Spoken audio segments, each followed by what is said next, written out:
Hi everyone, my name is Nick, and today it's time for another houseplant haul video. So we're going to go over all of the plants that I've acquired over this last month, the month of September 2020. And I have no excuses this time around, so let's just get right into it. We're going to talk about the Hoyas and the Hoya relatives that I've acquired first, and this one right here is a Hoya NUMMALARIOIDES. And I have to say, I sometimes see this one listed as Hoya pubera, and I'm not really sure what the deal is there, but I also haven't really done any research on it. This is a really fun, fuzzy Hoya. So I'm a really big fan of Hoya, and I'm a really big fan of fuzzy plants. So this one fits me like a glove.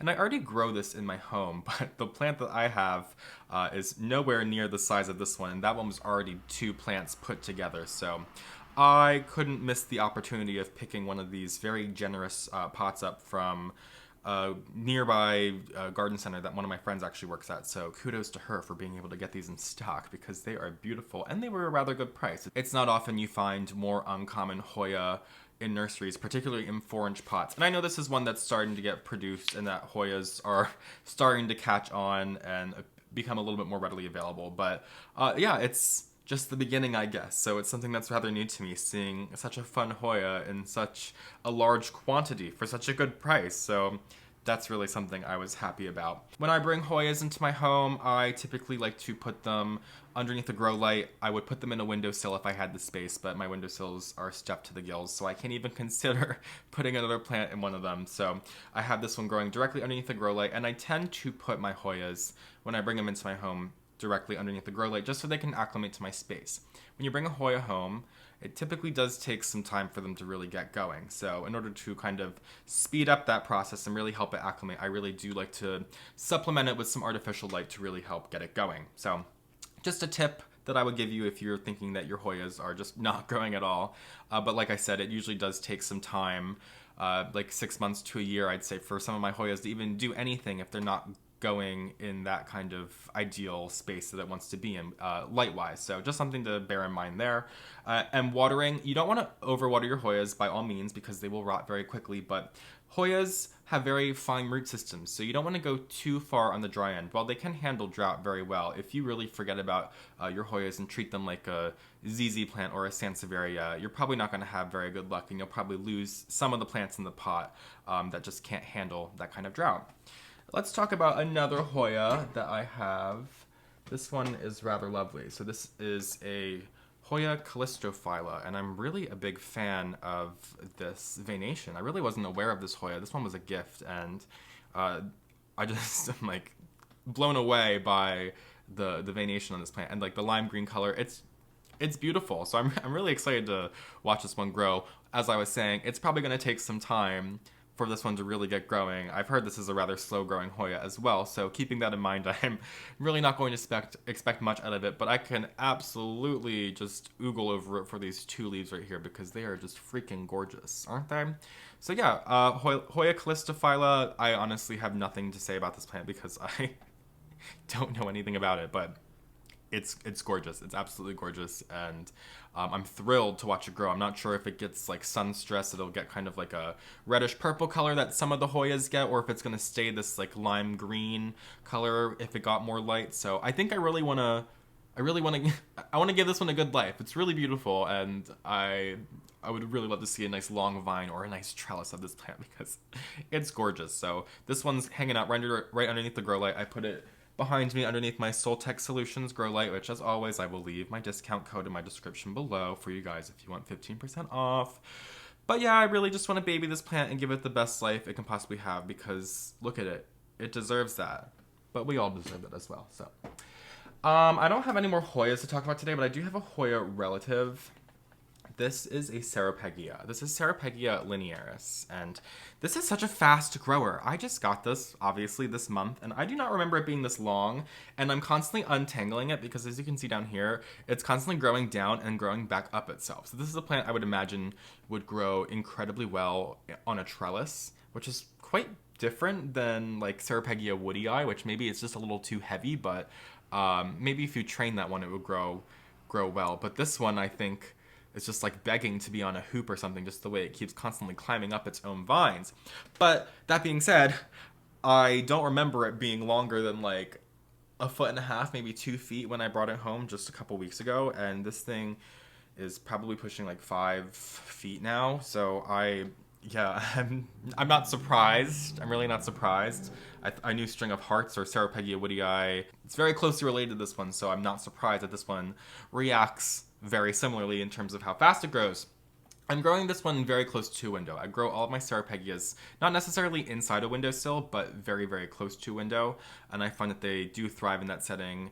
I don't water them very often at all. This one I'm trying to pay a little bit more attention to because I'm aware that it's not as common as a plant as Ceropegia woodii, and these leaves are thinner. I think they call this string of needles. So these leaves are much thinner, obviously, than the thick, succulent hearts of a Ceropegia woodii. So they are still rather succulent, but they're obviously just kind of linear, as the name would suggest. So I am trying to pay more mind to this plant to make sure that I don't forget about it, because you can absolutely underwater a string of hearts, even though it is a little bit hard. You really do have to neglect them, but I'm just a little bit more worried that that might be a little bit easier of a feat with this one, so really paying some close mind to it. But Ceropegias are super easy, so I had heard of this one prior to seeing it. I got it in stock at the store where I work, so I was really excited about it, and I could not pass up bringing one of these beautiful hanging baskets home, because once again, it's really nice to find plants like this in large quantities. So let's move on today. Let's talk about the aroids that I got. So this one right here is pretty cool. This is a Philodendron CAMPOSPORTOANUM. I'm not sure if I'm pronouncing that right. It's a very long name. This one I got from my friends at The Potted Elephant. I've done an unboxing video with them before, but I placed an order with them this month and got a couple plants, and I'm really excited about this one in particular. Well, all of them, but this one in particular I think is just so different and out there. It reminds me sort of like a Philodendron micans, where it's got this kind of like velvety look to the leaves. It doesn't have that velvety feel, but just that similar look to the foliage, if you can see. It gets a little bit of a reddish hue to it, and it also has that lime green, so that part kind of reminds me of like a Philodendron verrucosum. So there's some nuances about this Philodendron that I'm really enjoying, but I really like the way it's starting to kind of vine over. So I think I'm gonna hang this one up near a window. I just bought a macrame to hang it up, so I think I've sealed the deal there. I'm excited to watch this one just kind of cascade over, because I think that's kind of what it's begging to do. It kind of has that fall autumn appeal with the leaf color, so I'm a really big fan of it. I didn't really know much about this before, but that's the point of growing the plants. You learn about them, so I'm excited about that one. And there's another one that I got from the Potted Elephant that's an aroid. This is a Monstera, and they actually don't have an ID for this Monstera. So obviously it's got kind of a similar look to like Monstera adansonii, like a juvenile one, but it's got a thicker leaf.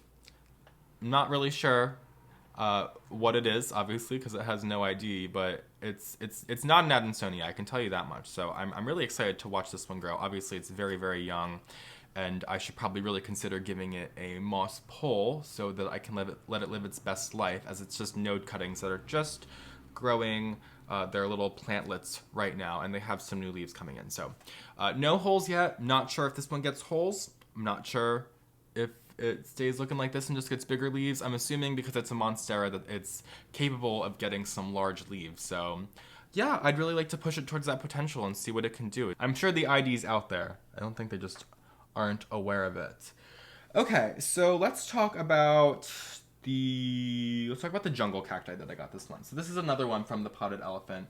This is a Rhipsalis elliptica, and so I got this from them, and I decided it was in the pot, and I decided I had no idea where I was going to put it. So I mounted it to this piece of wood, and I have done a video on the past on how to make mounts like this. Although I did it with a fern, it's the same exact method. So if you're curious on how to make these plant mounts, I do have a video that I will hopefully remember to also leave in the description of this video. But this is a really fun way to display your plants and also save on surface space. I wanted to put this plant directly inside a window because its appearance is just kind of calling out to me that it requires a good amount of light, and as I was mentioning earlier, I do not have windowsill space, so I decided that I was going to mount this and put it inside a window to save me that space, since, as I said, I had no idea where I was going to put this plant. So that just kind of solved the problem for me.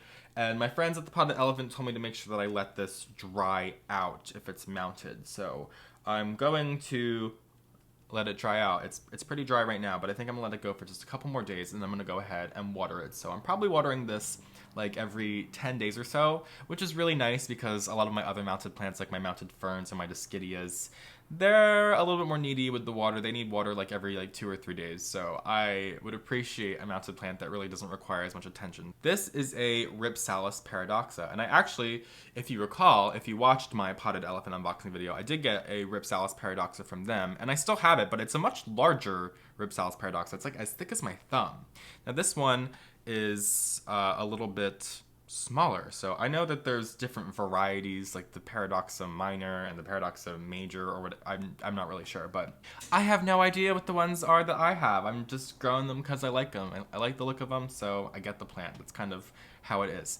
This one is also from my friend that works, well, not from my friend, but from the store that my friend works at that had the Hoya NUMMALARIOIDES. And the reason why I was so captivated by this is because I remember when she got them in stock, and they were just these little cut Rhipsalis, like these 4 little pieces coming out of the pot. And so I guess she just like kept them in the greenhouse or something, because yeah, when I went there, they're pretty full, lush plants, and they were a really good price because this is a plant that sells for a good amount on the internet, but this was just $12, if you can see right here. So yeah, I think that's really cool. I'm really enjoying seeing some of these more funky collector plants, because they're not really collector plants, but more funky plants that are really popular on the internet that are sold in such abundance. It's so nice seeing these plants in such large quantities. You really don't see that often.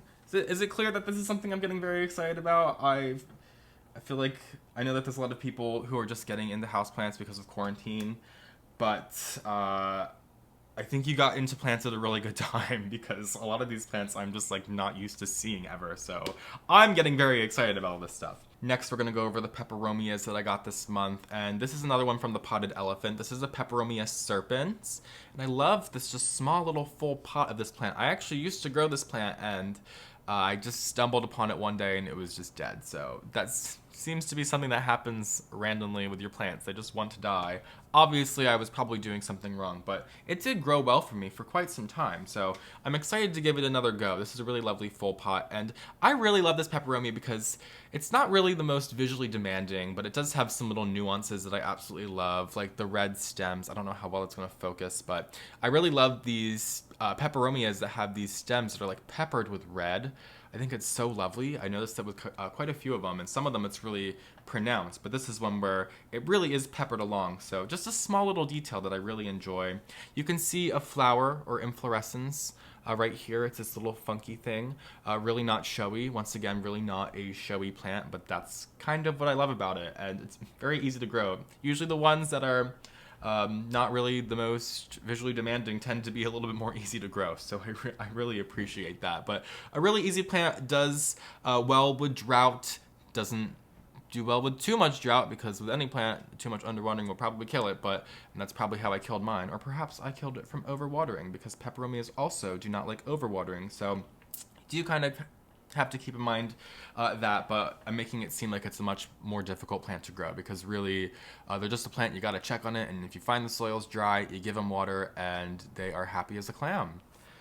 And I have one more. I think this is also actually, no, I have more than just one more Peperomia, but this is another one from the potted elephant. This is a Peperomia VELUTINA, and I love this because it reminds me a lot of Peperomia trinervis, which is a really lovely, showy Peperomia. However, this one is a little bit different. It has some thicker leaves. It's much more succulent than the Peperomia trinervis, so I think that's really nice. I love things that are similar yet different. So, and of course, I'm a big collector of Peperomia, so I just really enjoy it. But this is one that I'll have to put in a little pot. Obviously, a lot of the plants that I've been talking about today are still in their nursery pots, so I have to really pick out some nice pots for these nice plants. So that's something I'll do at a later date, but you can tell clearly from this one and that Hoya CALLISTOPHYLLA that I am a really big fan of these veiny plants. I think they look really nice, and they got some nice fuzzy stems.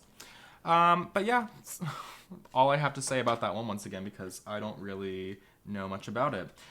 This is one that is kind of interesting. So this is a Peperomia pellucida.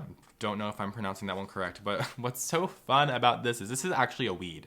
So my friend who works at that nursery, when she gets some of her plants in, she finds this growing in it, and she just recently realized that it's a peperomia. And you can see once again from all these inflorescence on here that, you know, it is clearly a peperomia. And it's got that similar leaf structure actually to that Peperomia serpens. So I think that's pretty interesting.